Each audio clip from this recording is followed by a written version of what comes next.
Hello and welcome to the Too Much Apparently podcast. If you're new here, this is a podcast for the deeply feeling, overthinking, emotionally overloaded humans who've been told they're too much apparently. And if you're back, thanks for choosing to sit with us again. We're Alice and Carly, two therapists who are also just sensitive weirdos trying to make sense of life, healing, and our own brains. This isn't a professional advice podcast. It's more like the messy, honest conversations that happen when you finally feel safe enough to say what you're really thinking. This space is for people like us, the ones who've been called too sensitive, too serious, too emotional, too intense, and have spent way too long believing that it's true. Okay, on with the episode. Today we're talking about being too imaginative to be ordinary. This one's for the people who've always had big inner worlds, the daydreamers, storytellers, the ones who can disappear into a book or a thought or an idea for hours. The people who've been told they're away with the fairies or to stop daydreaming and come back to reality. But what if imagination isn't a distraction from life? What if it's actually one of the ways we survive it? Today we're talking about creativity, fantasy, inner worlds, and why imagination might be one of the most underrated human strengths. Let's get into it. I feel like this is a big thing for you. Yes, yeah. Do you not feel like it's a big thing for you? I think it is, but in a more subtle way. Yeah, okay. Yeah, where I feel like this dominates much of my life. Yeah. Yeah. What have you been accused of? Being away with the fairies, being a daydreamer, anything like that? Slightly differently, but when I was separating from my first husband, his mum said that I was in cloud cuckoo land. Oh, right. That's lovely. Which I guess came from imagining a different or better life for me than what was available in that marriage. Yeah, that was the first thing that came into my head when I read the Away with the Fairies bit. I don't think I'm so much of a daydreamer because I'm more of a ruminator. But more recently, I think for me, it's come from a disconnection from creativity. It's come from being told that I'm not a creative person or that I'm doing creativity wrong. And as I'm connecting more with being a creative person, I've done a really huge kind of, I don't even want to call it a piece of work because it makes it sound too boring, but almost like, I guess as I was reassessing my identity, my self-concept, I've created like 5 characters that represent different parts of me. I guess kind of like alter egos. But not that they ever would show up on their own. But I often think about how would this part handle this? How would this part handle this? And I've got it feels like I've got a whole world now that I've built up with these characters to try and make more sense of myself and the world. Yeah. Yeah. Oh, that sounds really fun. And I definitely know that you have a creative imagination because of the way in which you talk about things. And the way in which you present sometimes your ideas just to me in conversations or sometimes on this podcast where, the creativity of thought is evident. Oh, that's really nice to hear. I think one of the main ways that it stands out for me is metaphor. So when I think about things, I think a lot in pictures. So I'll talk about things if someone's saying something to me, I'll often say, oh, the picture I've got in my head is da da da. That both helps me to understand it, but I think it also helps the other person to develop the idea as well, or to clarify what they mean. A bit like on the last episode where you were saying about balloons, and I was saying like, oh, for me it's more like rocks, and that works for other people. Yeah. But how is it for you? So this is a big part of who you are. Yeah, I think it's the only way that I know how to operate, really. Yeah, I've always had they say a rich inner world, don't they? A rich inner world and a really active imagination. And yes, I was very much told I was being away with the fairies. My dad used to say that I lived in La La Land and I would daydream quite a lot. And I know many people have imaginary friends, but when I was very young, I had an imaginary friend that my mum used to have to also strap into the car and put food out on the table And if I had an ice cream, she had to have an ice cream, which my mum thought was maybe just a really clever way, actually, of me getting 2 ice creams. Did you get to eat them both? I don't know. I guess so. Brilliant. She just told me about it a lot. And I know her name was Dottie. Mm. But rather than, I guess, just having an imaginary friend, it was the imaginary friend was very present in a way that everybody else had to get on board and interact with said imaginary friend as well. I was always creating stories. I loved to write stories as I got older. I used to write musicals and songs, create bands in my head, and do all the album artwork and things like that. I found it fun to imagine that I was in a band, and this is my album artwork cover and the logo, and here's the track list. And I loved coming up with names for what the album was going to be called, because some of them are quite like poetic, aren't they, or clever. I used to love coming up with things like that. Also, my mum always used to talk about when people used to ask me what I wanted to be when I grew up. And I always used to say, I either wanted to be a babysitter, work at McDonald's, or be a mermaid. Brilliant. And I always joke that I've done 2 out of the 3. As a teenager, I was a babysitter and I worked at McDonald's, but I am yet to be a mermaid. So I'm just waiting for the call from Disney World to come and play Ariel, and then I'll have done all 3. But yeah, there was actually something that you wrote down on our podcast preparation sheet that I Okay. thought, oh, I love that. And I feel that really describes my way of being in the world. So I'm just going to read it. You've put a Yeah. little note that says, some people think in lists, some people think in worlds. I love that. And I feel like, yeah, that is true. That is true for me. Yeah. Well, actually, as you're talking, I've got things popping into my head of things that I did when I was younger. And I'm thinking like, oh yeah, that was actually kind of creative, wasn't it? So I used to be on a diary website for teenagers, and I set up a club, and I think it was just called like the Rainbow Club. And so there were all the different colors, and I would write out so people would choose what color of the rainbow they wanted to be in and what each color represented. And they would comment on that diary entry to be in that club. And then I'd come up with a name that was related to that color. I love doing that. I love doing that. I never did I want to anything be wrong part with of it, it. but I want to reinstate it. Yeah, can I join? Yeah. And there was something else as well that's gonna. Oh, so me and my sister used to like set up a restaurant for my mum. So she'd be out at work and we'd cook her dinner, and then when she'd come home, we'd have the table with the tablecloth, and that we'd draw little menu cards out and do all of that. Yeah. So yeah, well, I am more creative than I think I am, but I think even now I'm still like, oh yeah, maybe I am. In terms of lists versus worlds, I definitely both. Like I'm a very listy person. Like our podcast preparation document brings me so much joy. Same. It's so organized and beautiful and wonderful, and yeah, it really does bring me a lot of joy. But yeah, I feel like I'm just starting to discover the world building as well. Yeah, it just feels Yeah. exciting to kind of have that as another resource. Yeah. Well, in order to create something creative, then you have to have the imagination in order to do that in the first place, anyway. So when we're doing something creative with our hands, when we're physically creating something creative, then that has to have come from somewhere.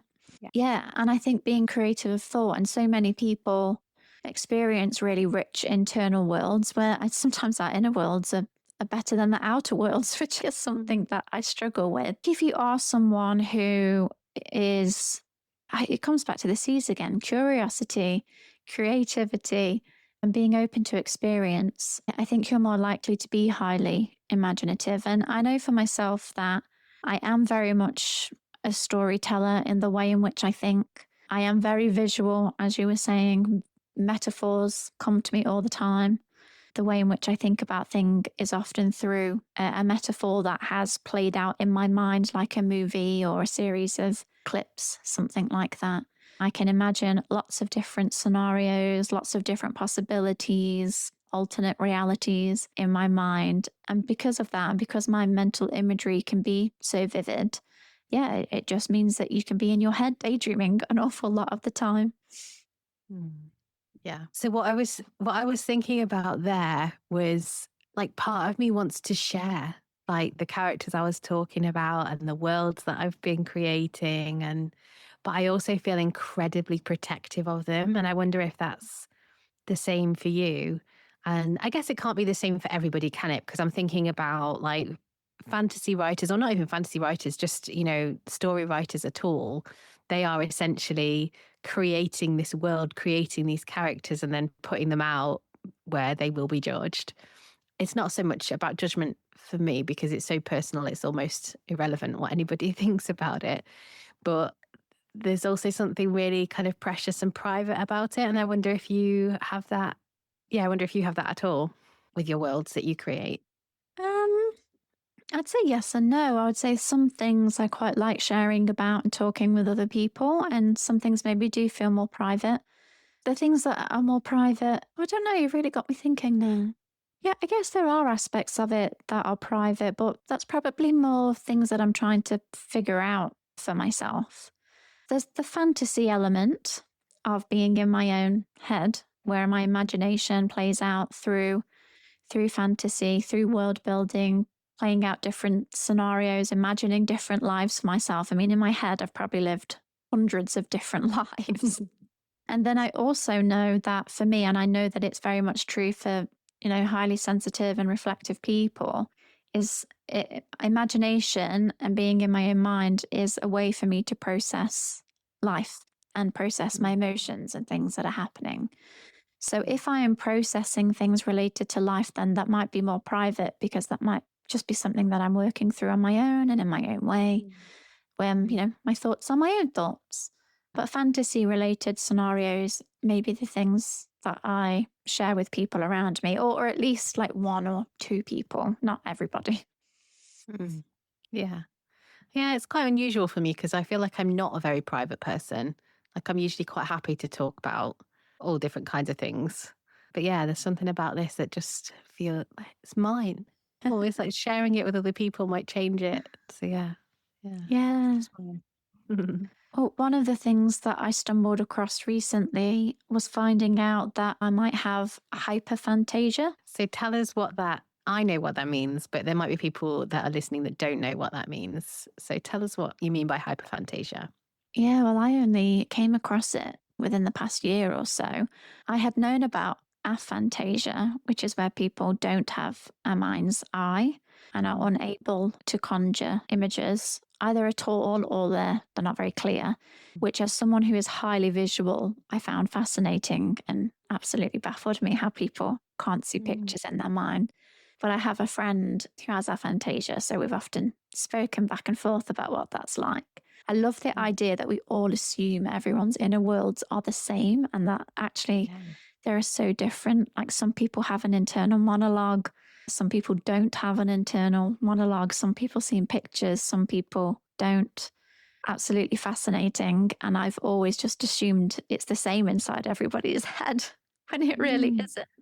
Mhm. But bringing it back to the opposite of aphantasia, hyperphantasia, is not just being visual, it's being highly visual. Essentially, where what you can create in your mind can feel so real that Mm. it's difficult to distinguish from reality. Not in the way in which you end up being confused about what's real or not, but when you have extremely vivid mental imagery, and sometimes I can play through future scenarios that are so vivid, it's almost like it's a memory and it's actually happened, Yeah. but it isn't. I can just create things in my mind that can seem so real.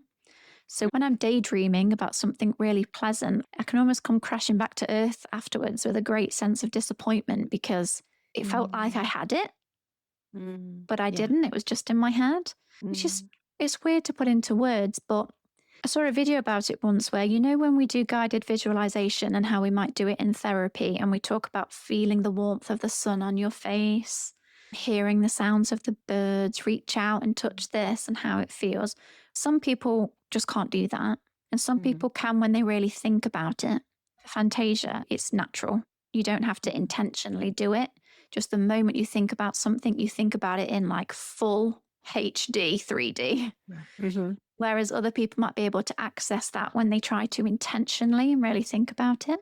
Yeah, so I've just found that really fascinating that when I read about it, it really related to how I experience things in my Mm. mind. But it also made some things click into place for me as to why I might feel sometimes, yeah, just sometimes more disappointed in. I Mm. think I once said in therapy something like, I feel like life is just chronic disappointment, which sounds so negative. Mm. Had a good laugh about it. But it is difficult when real life can never live up to what you can imagine in your own head. Right. Yeah, like just that sentence, I feel like I can feel the weight of grief and like obviously there isn't a loss because you didn't ever have it, but there it feels like there is a loss anyway of Yes. what can't be. Yeah. Yeah. Yeah. Yeah. Yeah. Yeah. Mm. Definitely. So, like so many things we talk about on this podcast, there is two sides to things and things can be a double edged sword. But Mm. yeah, even though it's difficult, oh my gosh, I love the way I think. I wouldn't have it any other way. Mm. Mhm. It sounds really busy though. Like I don't know if I have hyperphantasia. I certainly don't have any difficulty imagining things. Although I do remember when I was about 5 years old in infant school, I thought I didn't have an imagination because I couldn't see anything. But I think I was taking it too literally. And I was expecting to be able to actually see with my eyes. um, yeah. So I don't know if I have hyperphantasia, but it just sounds so busy. And my head is really busy. And I'm just imagining having aphantasia and also no inner monologue. And I'm just imagining that it must be really peaceful inside that person's mind where there's not so Yeah. much of that going on. I wouldn't swap it, but maybe a switch every now and again to just turn off the busyness would be nice. Yeah. I'd Um, be interested but to know if it can be busy but in a different way that we can't yeah, conceptualize. It'd be, yeah, interesting to know. Uh, I love oh, that was interesting. I was gonna say I love being creative in my mind. So I feel like this Ah, creative piece is kind of integrating a bit. But yeah, I love being creative in my mind. I love the way that my mind thinks. I love thinking in pictures. I just think it's so helpful. I think it's brilliant for tapping into stuff in people's unconscious. And it can sometimes be like more revealing than you might expect or even want it to be. But it's such a helpful tool. I think like therapy is great for lots of things, but if you don't work creatively, then you're kind of limited to words and yeah. what you can do with words. And there are so many things. Like, think about being in love, like falling in love. Loads of people across many, many years have put into words that feeling, but it can't quite catch it, can it? There's something wordless about that. Whereas I think working in pictures or actually doing some physical artwork can be really helpful. I just did a painting for my therapist the other day because I was struggling to put into words something that I was trying to communicate to her. And yeah, that was really helpful. Yeah. Yeah. Bringing creative elements into therapy is really important because so many people, we can't access everything with words.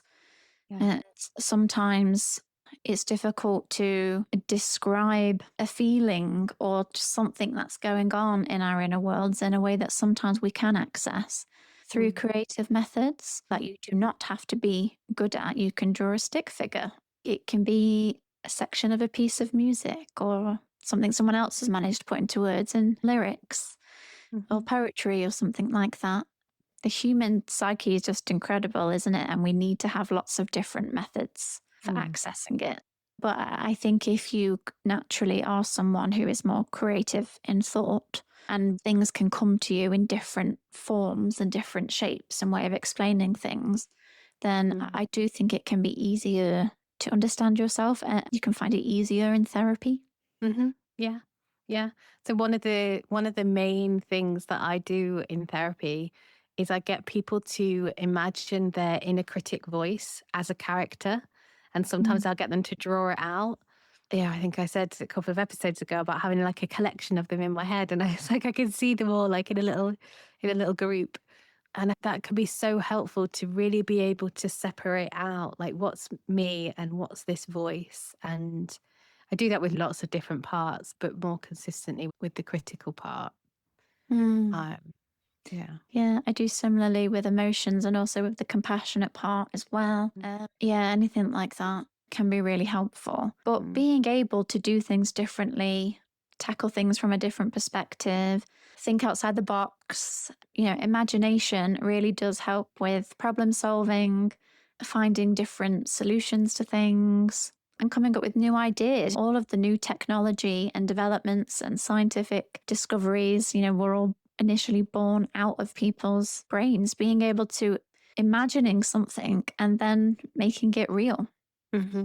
That blows my mind. Like everything that exists was, well, maybe not everything that exists. Like as soon as that sentence left my mouth, I could see this plant out of the corner of my eye, and I was like, that wasn't, that wasn't someone's imagination. Yeah, lots of the things that exist, yeah, started off as just an idea in someone's head. This podcast was just an idea. Yeah, just Yeah, an idea, and now it exists in reality. yeah. Yeah. So there are many things that we might think about that we then realize that we make it real or we might pursue it. And then there are many things in our mind that can stay fantastical. But Mm-hmm. we might still have had a lot of joy thinking about that, creating a reality within which it does become real. And like I said, there can be the disappointment sometimes that comes from daydreaming, but there can also be a lot of joy that can be found in daydreaming. And I think aspects of it that I find regulating. Yeah, I think that's a really important point about, I might have lost the word that you used, but about the possibility. So the joy that comes with daydreaming, I feel like it can open up possibilities as well. Mm. My mind's flipping back to what you were saying about like creativity of thought. And I almost want you to tell me what you mean when you say that. Because I'm thinking about a quite determined part of me. And I think that part can be quite imaginative as well. Will turn things around and around in my head until I can find a solution to something. I'm not just going to give in easily. So yeah, there can be disappointment if there's this imagining this world, this future, and then, like you say, back to earth with a bump, and it can't be. But there is definitely that positive side as well. That this time spent imagining and being curious and creative and all of that can be a real positive thing. It's not just, daydreaming's really dismissed, isn't it, as childish, I think. Yeah, it's like, Childish, like a waste of time, or, yeah, yeah. But yeah, actually, it feels like a really important part that people need space to reflect and ponder and consider. And how do we let all of the stuff that we have in our mind, in our unconscious mind, be able to be like turned over until it becomes something that we can bring to life? yeah, yeah. Mm. And I'd add to that, and also not bring to life, but have enjoyed the process anyway. Mm-hmm.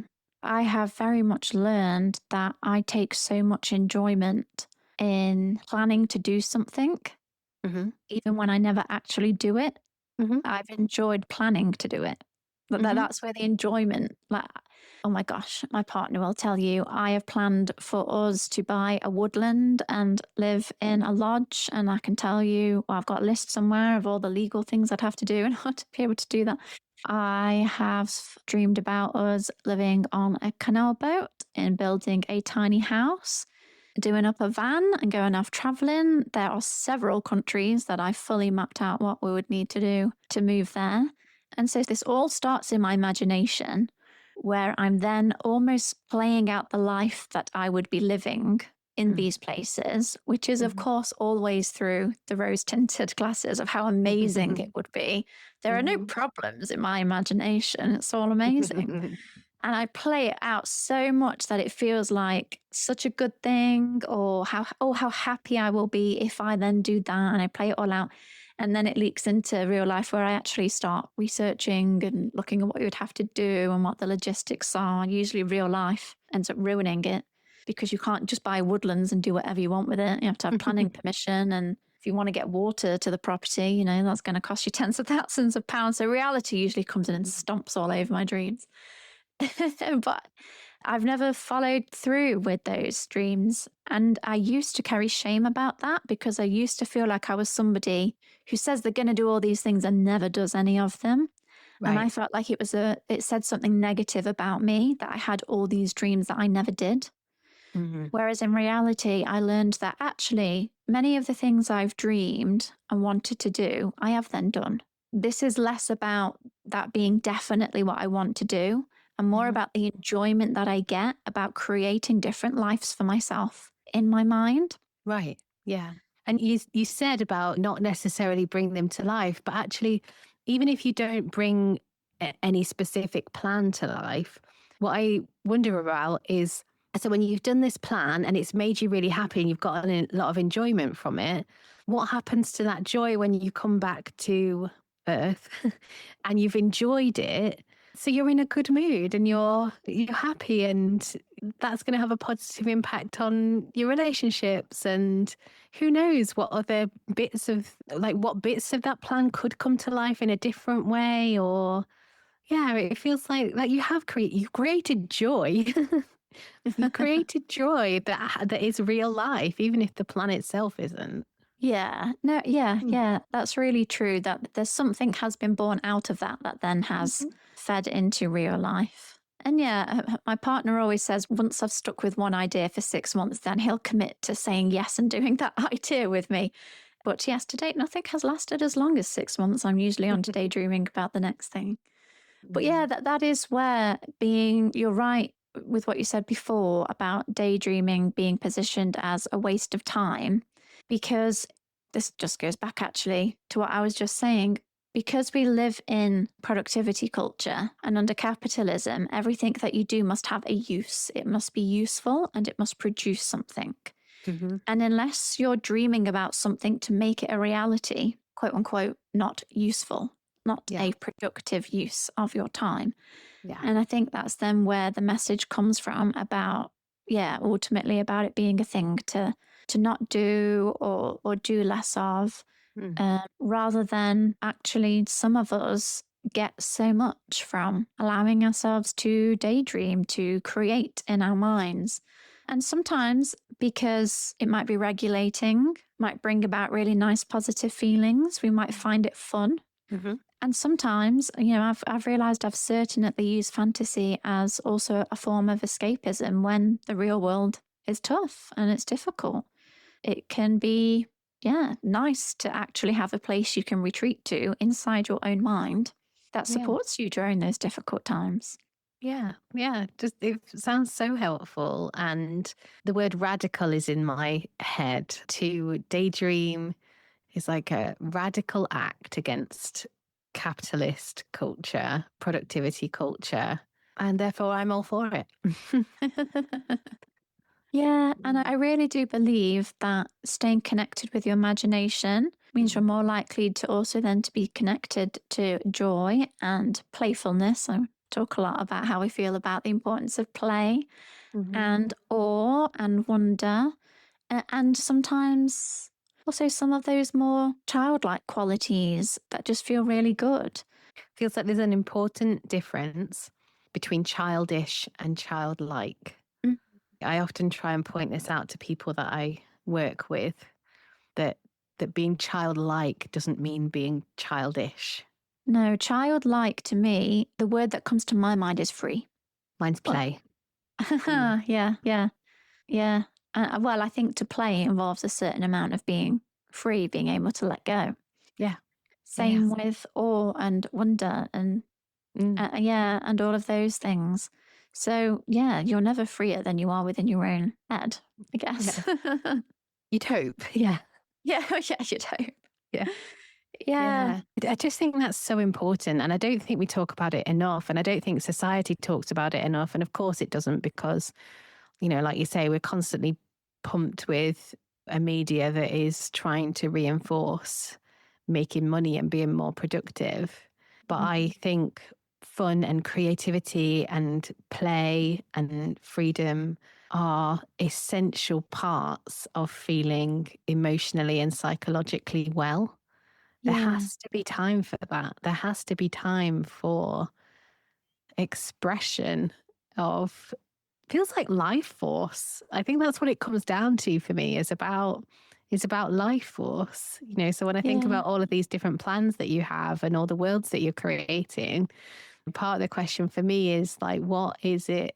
Yeah, what is it about you that's being expressed through all of these different worlds? And you're unique. Like no one else will ever create that world. Feels there's something Yeah. almost magical about it. Yeah. I certainly know that because my therapist has said something before that she said something like, I could have 1,000 lifetimes and I still wouldn't do everything that I would want to do within those 1,000 lifetimes. So I think I feel so constrained by the way life is Yeah. and the fact that it's so time limited. So Mm-hmm. we cannot just go and do whatever it is that we want to do. Mm-hmm. And I don't even mean that in an entitled sense, like we should be able to do whatever we want to do. But Yeah. right now, if I wanted to move to Botswana and research elephants, which is one of my dreams, is it possible? Like, yes. Would it be really, really hard to do and therefore end up being quite unlikely to be able to do? Like, yeah. I think the way that life is set up, you don't really have much choice over. You're born, you go to school about 4 or 5, you start to learn all the things the government tells you that you should learn about. You memorize a bunch of facts just so that you can pass your tests. At that age, you're supposed to know what it is that you're passionate about and want to do for the rest of your life and what's going to bring you money so that you can then join the workforce and be in the workforce until you retire. And then you get your life back at the time when all your health starts to decline and you can't really do very much. That sounds very cynical, but I feel like that's just the facts. That is what is laid out in front of you. Mhm. There is no room in that for real exploration, for that much choice, to Mm. change your mind, to do loads of different things that you're interested in. Mm. Time just suddenly flies by. And there are some things that if you wanted to do, you needed to have started when you were younger. Yeah. You Mhm. can't decide at 50 you are going to try and become a Premiership footballer. Right. Yeah. There is no way right now that I would be able to become an astronaut. I mean, for many different reasons. Mhm. Um, so, because everything is so limited, Mhm. if you are somebody that has so many things that you think are really cool, really interesting, that you'd love to try your hand at, that you would like to learn, that you would like to gain that skill, that you would like to see what Mhm. working in that job is like, or living in that country is like, or having this lifestyle or this lifestyle. Yeah, there Mm. aren't enough lifetimes and there isn't enough freedom or choice or flexibility to be able Mhm. to do those. And I think that is where my imagination comes in, Yeah. where, well, I will live these lives in my head then. Mhm. Yeah. Yeah. Because otherwise, I'm just left with what the disappointment and despair that Mm. this is your lot, do you Yeah. know? Yeah. I just had a flash of that despair with you there. Oh, yeah. Oh. Sorry, Right. everyone. Yeah. And I'm just trying to think about how I experience that because I think it is different to what you're saying, but I also really relate to the idea of, yeah, having far more ideas about how I want to live my life than I have years in which to live them. And yeah, I guess like you say, versions of me that I can no longer be because I've made different choices. And that's not to say that I'm unhappy with the choices, but there are parts of me that would want to try different ways of living that are no longer open to me.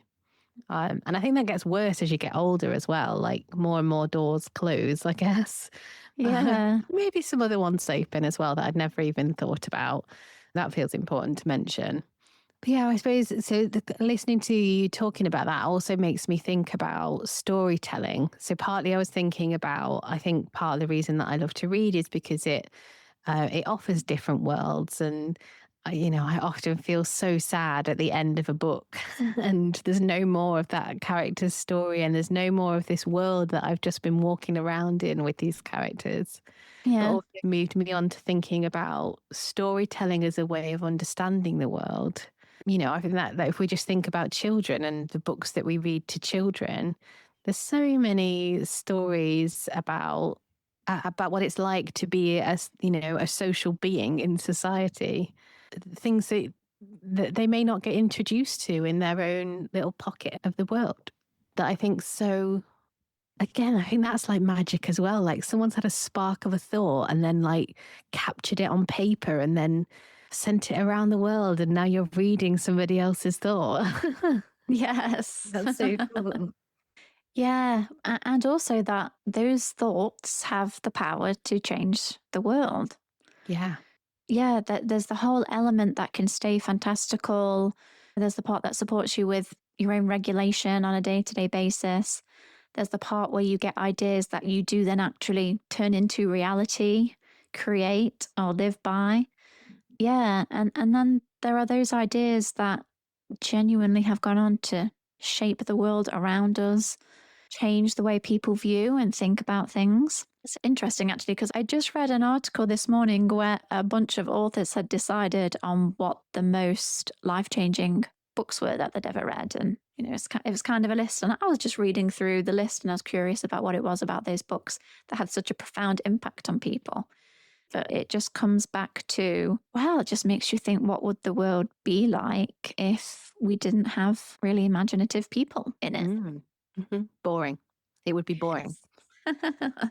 We'd be taken over by the list people. Oh, the list people. Yeah, yeah, the list making people. Yes, no, it definitely would be boring, and there would probably be hardly any real advancements. Maybe would be very behind from where we are now in many different ways. Mhm. Um, but I like what you were saying about storytelling because, well, we all tell stories about our life and make stories out of the things that we have experienced. But I think when we're really imaginative, we can really use storytelling to really understand and process the things that we have experienced, Mm. sometimes in a way that then is deeper Mhm. than without that. Yeah, I'm just thinking about the modality of therapy that I'm training in at the moment, and one of the central features of that type of therapy is the idea that we have a script, that we have Right. created a script of our life to make sense of what's happened to us, and also to predict how the rest of our life might go. Which is great if you've had a really positive experience and you've written a positive script for yourself, but can be problematic if that script is sets you up for a tragic ending. And then the therapy is about, how do you change that? How do you change that story that you're telling yourself, about other people, about the world, and what's possible for you? Hmm. Mm. Yeah. Yeah. Anytime that we're able to challenge our own narrative can be Mhm. really helpful. And I think that is where storytelling can occur in a way that both long term does not help us or long term very much helps us, depending Mm. on the meaning that we make out of any given experience, especially if we go through something negative, but we come away with a more grounded or positive way of making meaning out of that Mm. versus one that's more negative or destructive. And yeah, it can make a real difference. Mhm. Yeah, it really can. It really can. I've really enjoyed the conversation today, talking about something that, yes, at times can make life difficult, but also there's so much joy to be found in having such a rich inner world. And yeah, and just being so curious about the world around us and how that then translates into the way in which, yeah, into the way in which we think about things and explore things within our own mind. Mhm. Yeah, I just find it really fun and I really enjoy listening to other people's own inner worlds and what it's like in someone else's mind because for all the research that we can do, for all the questions that we can ask people, to date there is no way to really be in someone else's head. Yeah. So as we're coming to the end, what I'm really aware of is how much of a good thing this can be. And even though there is that relentless message that daydreaming, imagining, pondering, whatever can be a waste of time, that actually it offers so much. And yeah, when you were saying about what would it be if we didn't have this, like we'd have no films, we'd have no books, we'd have no plays, we'd have nothing. We'd have nothing. Yeah, I think there is a slight edge where this could tip into avoidance, like avoidance of, Yes. and maybe that's something that we can revisit in a future episode. But yeah, I think if this is something you do, then let it be. Let it be. Enjoy it. See if you can notice all the positive things that it brings to your life. Yeah. Yeah. Yeah. No, I definitely agree with all of that. There have certainly been times where I have used my own imagination to survive. And in that regards, I'm not talking about that as being a negative thing, as actually Mm. being a thing where, no, that's actually helped me survive like really difficult times. I think it can be important to check in, are we using it to avoid? I guess it's similar where escapism in and of itself isn't a bad thing. Mhm. But if we're escaping a lot, of course, then that's something that we would need to look at, especially if we're trying to avoid looking at certain things in the real world. But yeah, on the whole, I think I feel really grateful that my brain works in this way. And it's quite nice to be able to say that. Yeah. Yeah, I really agree with you there. If you've ever been told you're too imaginative, too dreamy, too in your head, Maybe what they really meant was that you see possibilities they can't. imagination is how we create stories, art, ideas, futures, and sometimes how we survive difficult seasons of life. It's not childish, it's human. Next time, we're diving into Too Intentional to Rush, slow living, resisting hustle culture, and choosing peace in a world obsessed with productivity. We'll talk about the pressure to move faster, do more, achieve more, and why slowing down can sometimes be the most radical choice of all. But for now, we'll leave you with this. When was the last time you let your imagination wander without trying to make it useful? And what might open up in your life if you allowed yourself to be a little less ordinary? That's all from us today. If this episode made you feel a bit less alone, the best way to help us reach more people is to subscribe, rate the podcast, and follow Too Much Apparently on Instagram, TikTok, and YouTube. Those simple clicks help other sensitive humans find us when they need it most. Thanks for listening, and we'll be back soon.